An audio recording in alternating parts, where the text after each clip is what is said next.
We are. Yes, Peter, are we live? Yeah. Oh, we are. Oh, very good. Thank you, sir. Okay. Good morning, everyone, and welcome to the Glens Falls Industrial Development Agency February board meeting. Good morning. Good morning. Good morning. It's a beautiful day out there. Trying to find my Very sunny. paperwork here.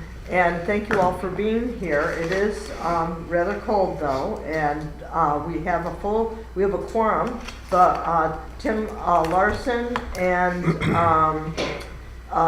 Denise are not here with us. Denise may be able to come a little bit later, but otherwise all members are here. All staff is here. Thank you so much. And I'm going to just start quickly with the administrative reports. So you'll see in our agenda here today that we're changing our March meeting, and I just wanted to do a brief explanation of that. So instead of meeting on the second Thursday of the month, we're going to meet on Thursday, March 27th and at 8 a.m. And that has to do with our audits. And as you know, as the members know, and I want to make sure the public knows that each year we do have an audit done of our prior year financials, and that is underway. Mark will give us more of an update in a few minutes, but we're not going to have the report probably until the end of the month. And it's important for us to be able to not only review and approve that and get it posted on our website, but we have an obligation to also post it on the state website for public authorities. And so we want to do that before the end of March. And that's the main reason for the change of that date, so that we can get everything done before the end of March. Okay. Related to that, in our year-end work and the work that's going on with our auditors, we ask all the board members to do acknowledgements and evaluations of both their work and their fiduciary duties. And so those documents have all been handed out. If anyone has any questions, I'm available to help with any of that. And we should get that in prior to that next meeting, and if possible within the next week or two, if you could get that back to Suzanne. And you can keep it in the envelope if you want, and keep it private.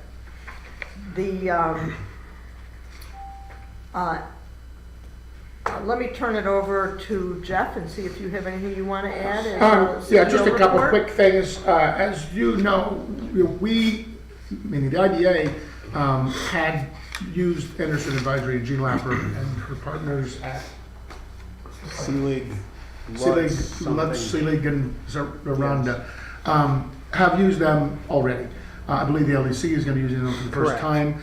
The IDA, as you all know, is relatively simple. The finances are relatively simple. So it was a fairly easy lift to at least make sure that the boards were comfortable with using them, and it seemed like it went well. We've already gotten a lot of materials together, so I think this will be a sort of a seamless audit for the IDA anyway. The other thing I want to mention, just as a note, you've probably seen a lot of the development that's going on, right? Everyone's seen all the development that's going down on South Street. I have been in some conversations with Chris Patton, who of course you know has purchased and is sort of initially beginning some of the demo work on 4656 South Street, right? The building across from Hot Shots. He, to no surprise, has sort of approached me about the fact that his costs are probably going to be out of control to try and, not out of control, that's an overstatement, are beyond what he had expected in trying to do a restoration of this building. And so I suggested to him that, we would be happy to talk to him about, the possibility of some tax support.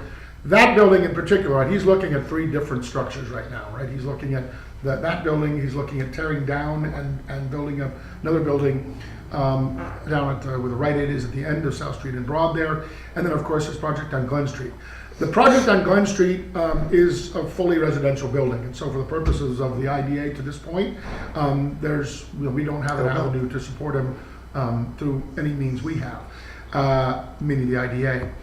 The other 2 buildings, I guess the question that I had, and maybe this is one that we could pose is whether or not that's one or two projects. And the reason I mention that is because his Rite Aid building is going to be designed such that there's going to be parking underneath for the tenants of both buildings, right? So because 4656 doesn't have any parking, it's not required because it's in the CCD, but to put apartments up there, he needs parking. And so fairly creatively, he was looking at, at having the first floor of the building, rather than being some sort of commercial or even residential, if you could there.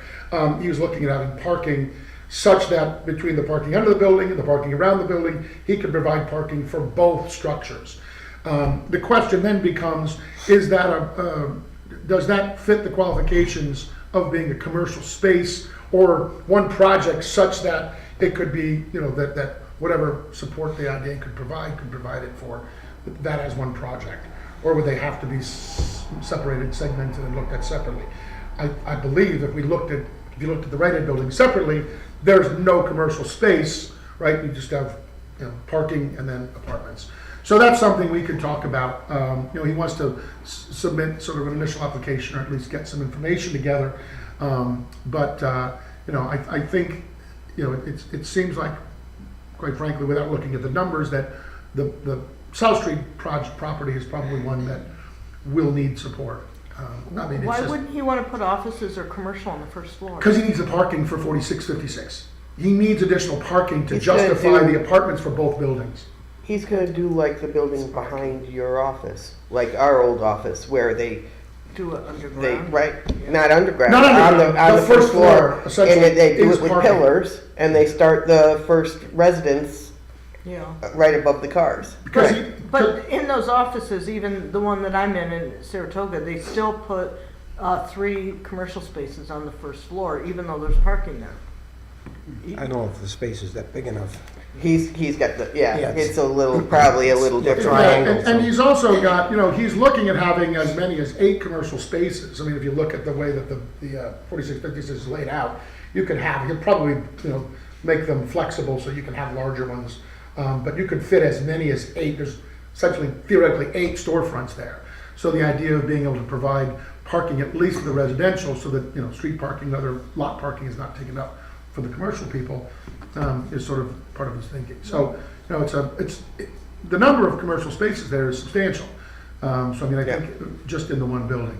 Well, we certainly need parking, and I understand the need for it. And if you can go below grade, you might be able to at least do some commercial. There's no way he can go below grade there. He can't. When you think about where that aquifer runs from West Mountain out to the river, No. the high school could never go below grade, and it's on the same path. And the same with the Rite Aid Yeah. site too? I'm sure. I think that would present a lot of difficulties. Go You know, below grade. Okay. right.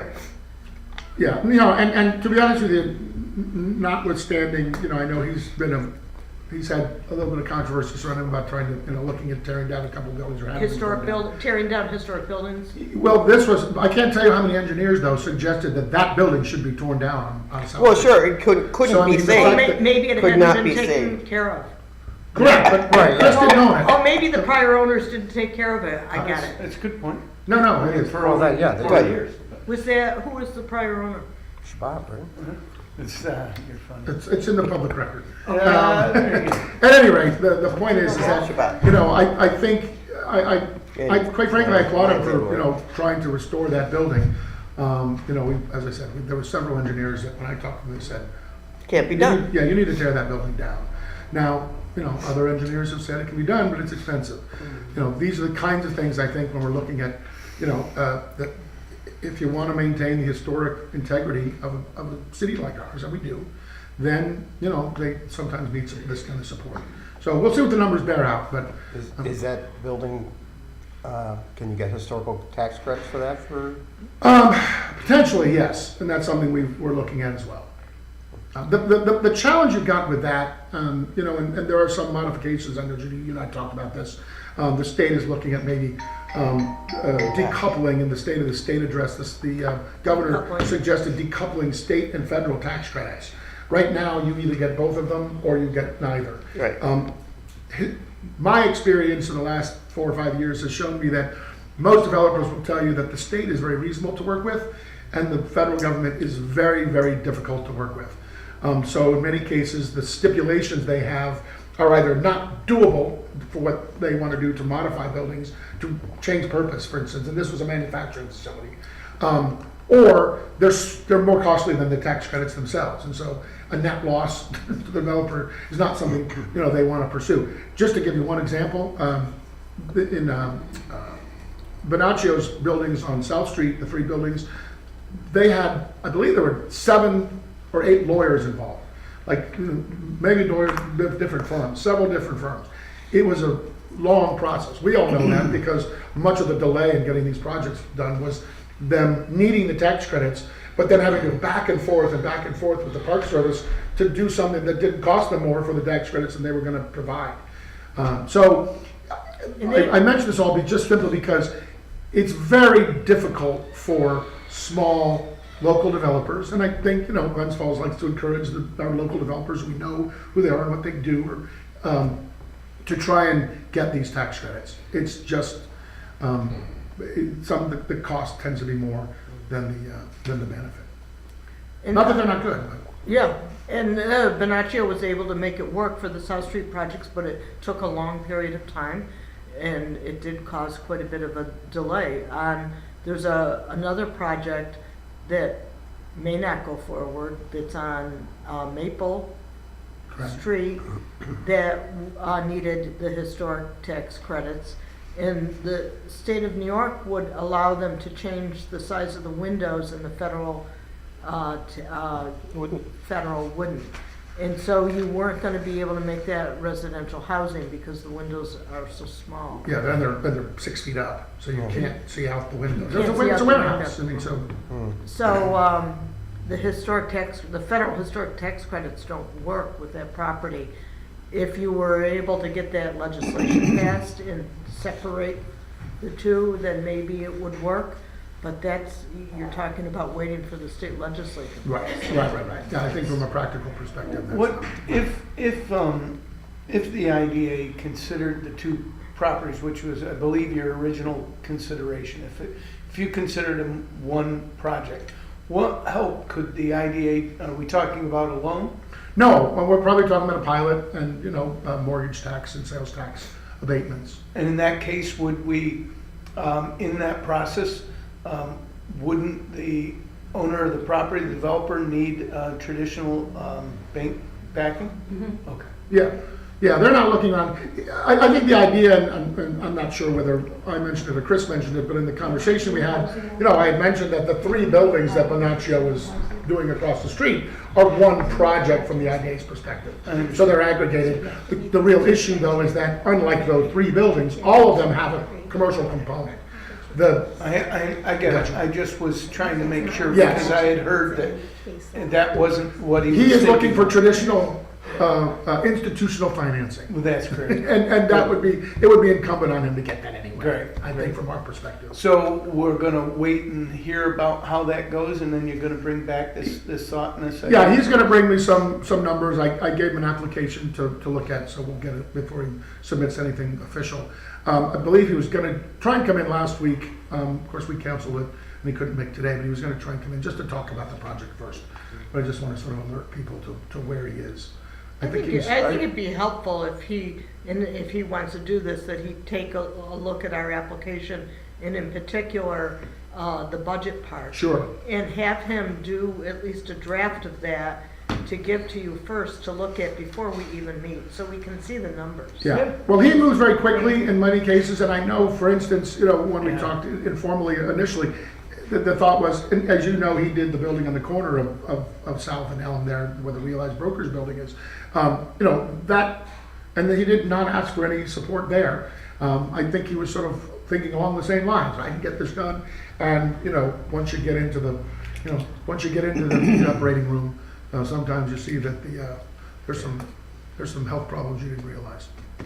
Yeah, I mean, it's certainly, it's nice that somebody wants to get stuff done, but the Bonaccio process, I remember at one point, he was gonna walk away because of what, the tax credits, the way that they were working. I mean, they difficulties. were asking him to put in, aluminum ceiling, right? Or Yeah. tin The original ceiling, tin. the original tin ceiling. He's like, first of all, they don't make it. Second of all, it's worth more than the actual credit is Right. that we'd be getting.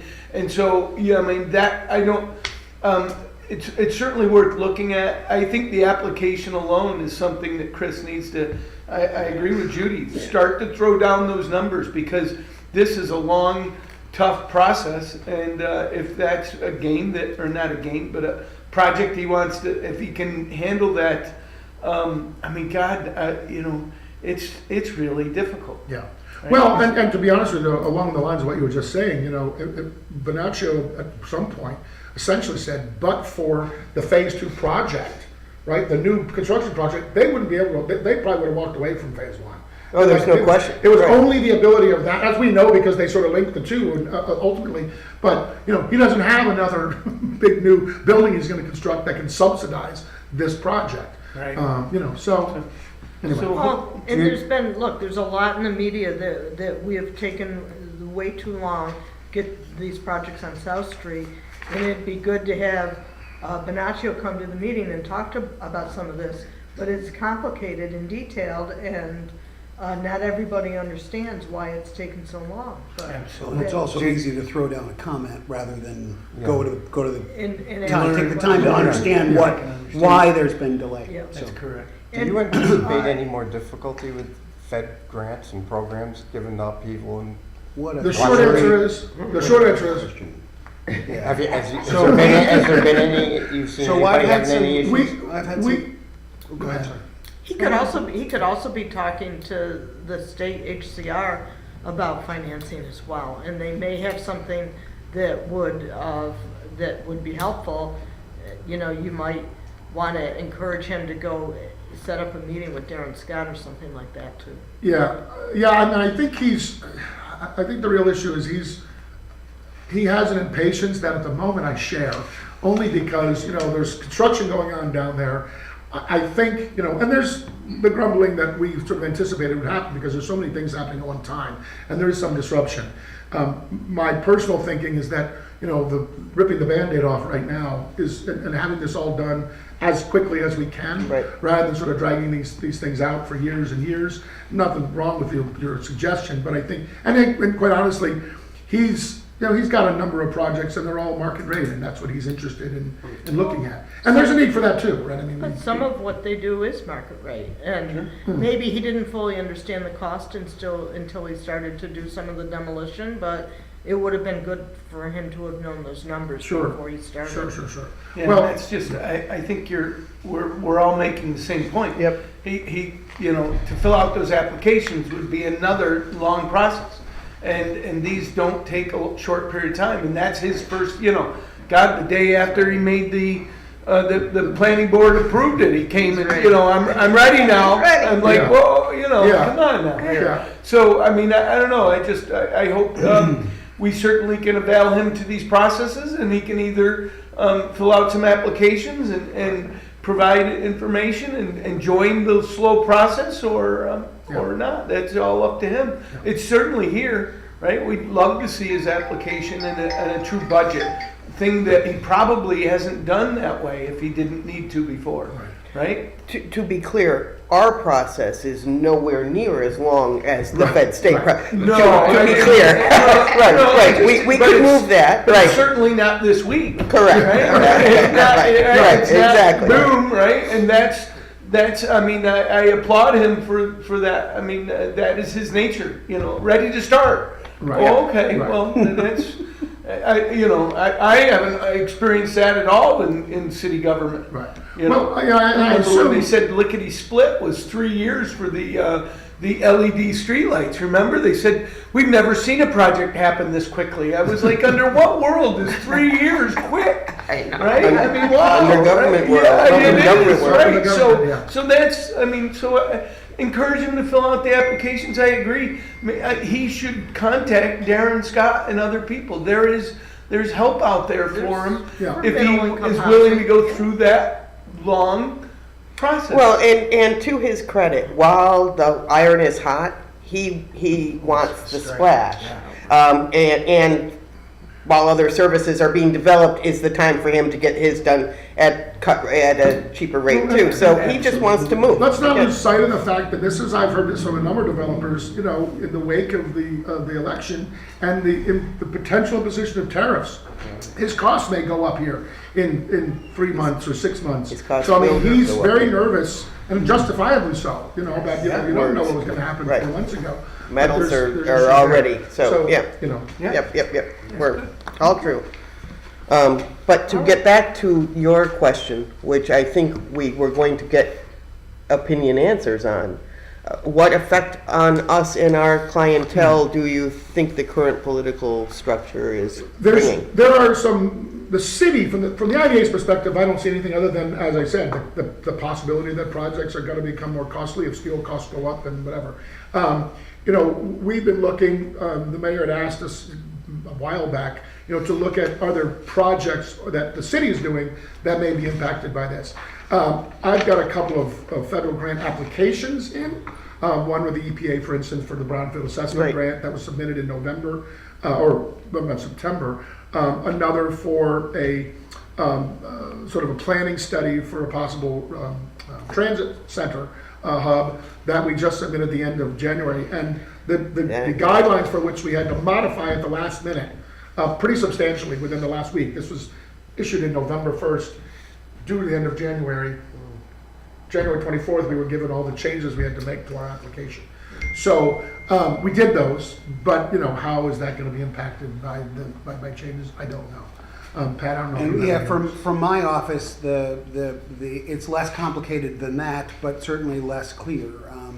The block grant should continue. We don't know, right? I mean, whether the city regularly gets between $460,000 and $490,000 a year to distribute to low and moderate income people. We expect that's going to continue. There's no indication that it won't. What the question is whether that will be 460,000 or whether it will be 150,000. Secondly, I've seen favorable things about the CDBG program. Well, for it to and- continue. And me too. The thing though is that we don't don't know. in this environment we don't know until we're told, right? Right. And so I contacted our HUD reps. I contacted our reps at HCR. Our home program is actually federal money that goes to the state, and then the state does it through the grant program, through the Housing Tax Credit Finance Agency, whatever that agency is called. I work with Homes and Community Renewal. Through the- They are expecting that this year there will be no change. So for the grant that they awarded us this year, there will be 2.5 years worth of home sales. The other grants that I have through HCR, including the vacant rental program that Jeff and I just got, is fully state money. So that will not change. They are cautious, not overly concerned, but my reps, the people that I've talked to, have all been very cautious about what's going to happen in 26, 27. So, and as I said, we won't know really until we know. I spent a lot of time trying to get a hold of these people who I finally was able to get a hold of on the phone, who basically said, we're doing all we can, you know, we'll assure you and let you know as soon as we know. And our HUD reps are very unhappy because they all have to go back to the office. It's interesting, isn't it? Yeah. Okay, thank you. That's all, yeah. And there's a lot in the governor's budget for housing, and that's not passed yet. Correct. But it's under review and consideration. If I have a summary of that if you want, but some of it's been in the media. I think you Did I sent that send to us already. Did I Yeah, send it yeah, to you? yes. Okay. It was very helpful, actually. So yes, there are potential other opportunities in state resources that could come our way. And also, even though the IDA doesn't deal with it, the city is a pro-housing community, and we've just been asked to re-up our certification, so we're collecting the information to send to the state for that reason. So that But that's a state.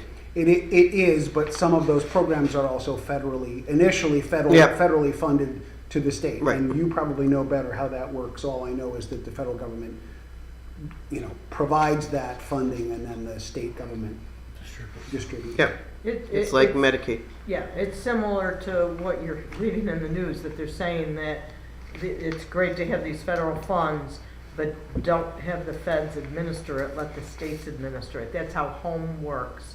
It's federal money, but the money is given to the state to administer. And so there's less people at HUD having to do work, they just give us our slice. But that's been the case, that's not been the new. case ever since the program started. Right. Yeah. Okay, So you may see more of that maybe down the road is what I hear. Anyways, That's great. okay. All right, well, that's a lot to take in. I'm gonna move on to some more administrative reports. Thank you all. And Jeff will give you some more time under projects Yeah. to share more. So we've got the minutes from the regular meeting that we held on January 9th, 2025. Everyone's had a chance, I think, to review those. Any questions or comments on the minutes? There being none, is there a motion to approve the meeting minutes as presented? so moved? Is there a second? Second. All in favor? Aye. Any abstain? Any nays? There being none, the motion is passed. We'll get those minutes posted, thank you. We've got the financial report here for our first month of the year ending January 31, 2025. And Mark, our CFO, is here, and we also have our audit underway. So Mark, why don't you talk first about the financial report and then share with us whatever you can about the audit, which is pending. Okay. Because all the expenses were accrued for in December, the only item we had was the initial fee payment from Crew Coffee for $3,500 that hit the profit and loss statement. That's it for the financials. Audit-wise, looking at their contract, they had signed off that they would be completed by the end of next week. Oh, So, I think last Friday, I just got the first needs list from Gene. So I came in Monday, and I've got probably 90% of CDC and urban done. I've got probably 75% IDA. I'm just starting to hit LDC and finish off IDA probably today and tomorrow over the weekend. okay. So, It's a little bit earlier than we thought. Yeah, Do we keep- want to keep our board meeting late in March, Yeah, just to sure, give yeah, you yeah. time, a little bit more time to go Yeah. through all that? All right. I mean, I think the end of this week and early next week will tell, I think, where we stand overall, you know. So you may be in a position to get the draft audits out to the board members, maybe even 10 days before that 20, Hopefully, maybe yeah. March 15th-ish. The Ides of March. I hear you. Beware. Maybe St. Patrick's Day instead. Yeah. All right. She had a couple of The Lawrence LDC Street questions Tappers will all be meeting at. yesterday. I was trying to get back to her before the end of this week and satisfy those. Okay. And Paris report-wise, we're probably, CDC maybe 90%. I think all I have to do there is that governance report, which is the first page, which needs the internal controls, mission statement, and then the certified audit, which I do at the end. So that's probably 90% done. Urban's probably 60% done. Then I've got to start IDA and LDC next week. Okay, and so just so for the minutes, the Paris report is the obligation we have to report to the state of New York through their website for ABO website. Yeah, It's that's due, I basically think, March 31. It's due March 31. Very good. There's between 20 and 30 reports, policies, documents. Each one needs to be reviewed to make sure that it still is set, and each one of the agencies has their own set of documents. So that's what we're doing over the next few weeks. And the public has access to the state ABO website to see this once we finish, but also most of this gets posted on our website as I well. believe all of it does, Oh, but yes, I mean, certainly, yes. Yep, okay. All right. So is there any questions about the financial report for Mark or for me? There being none, is there a motion to approve the financial report for January 31, 2025? So moved. Is there a second? Second. All in favor? Aye. Any nays, any abstentions? There being none, The motion is passed, and we'll get that financial report posted. Thank you. So for payment of bills, our Schedule A is attached. We have two bills. Mark Toomey for 60124 and Fitzgerald Morris Baker for 464 for a total of $1,065.24. Is there a motion to approve the payment of bills as presented? So moved. Is there a second? Second. All in favor? Aye. Any nays or abstentions? There being none, the payment of bills shall be done, and I guess I'll sign those checks in the mayor. Yes, because we have a nice gas fireplace that we And should I'll stay here for quite a while. And Fringe sign. benefit. I'm gonna move over to that. Right. Any It is nice other, and comfy right here. any other administrative reports? There being none, let me turn it right back over to Jeff to do project reports. Great, thanks, Judy. So starting with the South Street projects, we have settled on a ribbon cutting date for the Market Center of May 16th. Nice and warm. That's a Friday. The only real issue we were talking about late April, early May, which would coincide with the opening of the farmers market. There's some questions, as you can imagine, in weather like this, about when the asphalt plant would be open, so that once it is open, would there be enough time to get this it all up done, and running, yeah. and, get all the punch lists done. So it didn't seem to impact too many people, probably because we've been working with the farmers market at an alternative location for perhaps the month of May. So I think they've been very gracious in giving us some flexibility and looking at some alternatives that I think are going to work best for everybody. So we are looking at a ribbon cutting day, and I think it's what that activity is going to be, or those activities are going to be, is sort of TBA at this point. But we're looking at some substantial event and hoping to have some noteworthy people from the state and region to attend. There'll be further details on that as we go along, as we sort of firm up the plans, but that is moving apace, and all the contractors seem to be on board with that, so I don't see any problem with that.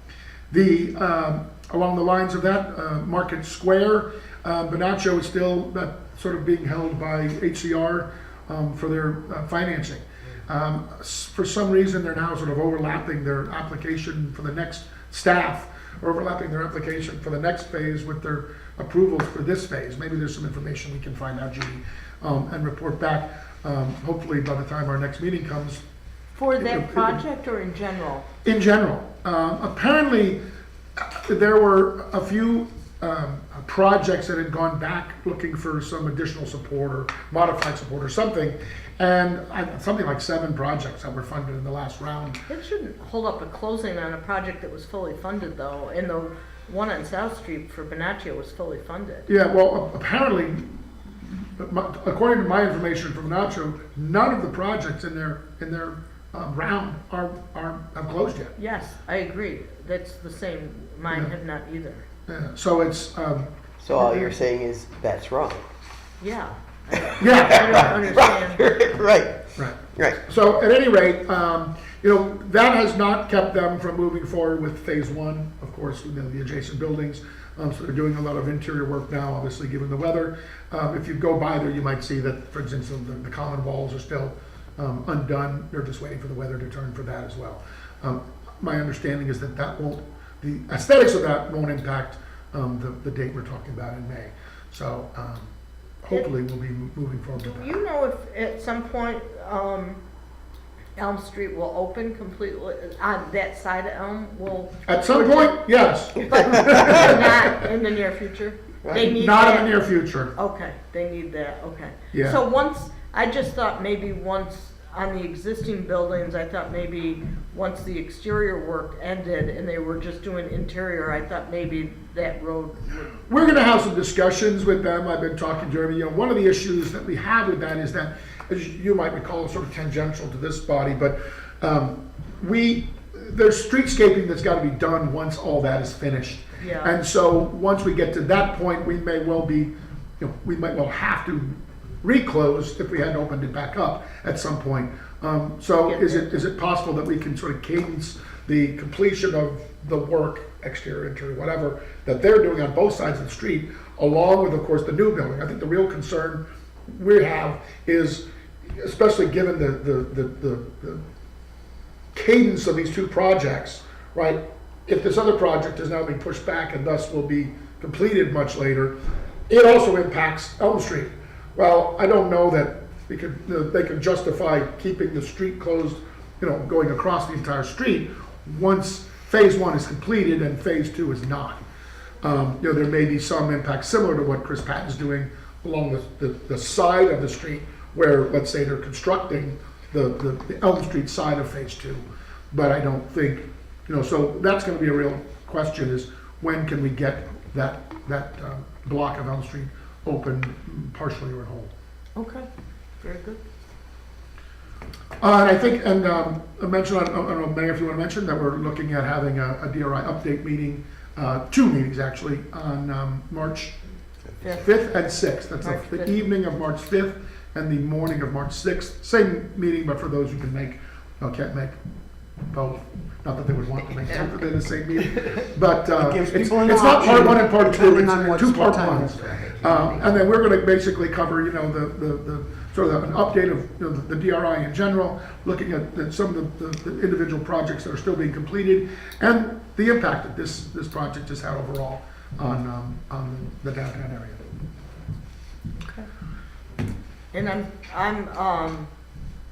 I know I can go to at least, I'm trying to change my schedule to be able to go to both. Yeah, that's all right, thank I'm you. working on And it. I did speak to Pat actually yesterday. Oh, you did? Okay. The last thing I wanted to talk about was a project that's been going on for quite some time, and I wanted to give you guys an update, and there's a request, there's an ask at the end. One thing I want to do is I want to give you, this was something that was sent to me by a friend of mine, totally unrelated to the city. This tells you how much this has been farm on the brain for me for the last several years.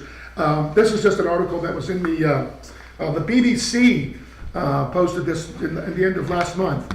And so if nothing else, it shows how Glens Falls was sort of prescient in our collective thinking back in 2020. It's about repurposing office spaces into farms. And so to try and summarize this very briefly, as briefly as I can, this was a So if grant. you got an empty room, Carol, here, and go over there. That's right, we can use the warmth of the fireplace. How do you feel about lettuce? So, as you know, I think, this was a grant that we received back in 2020.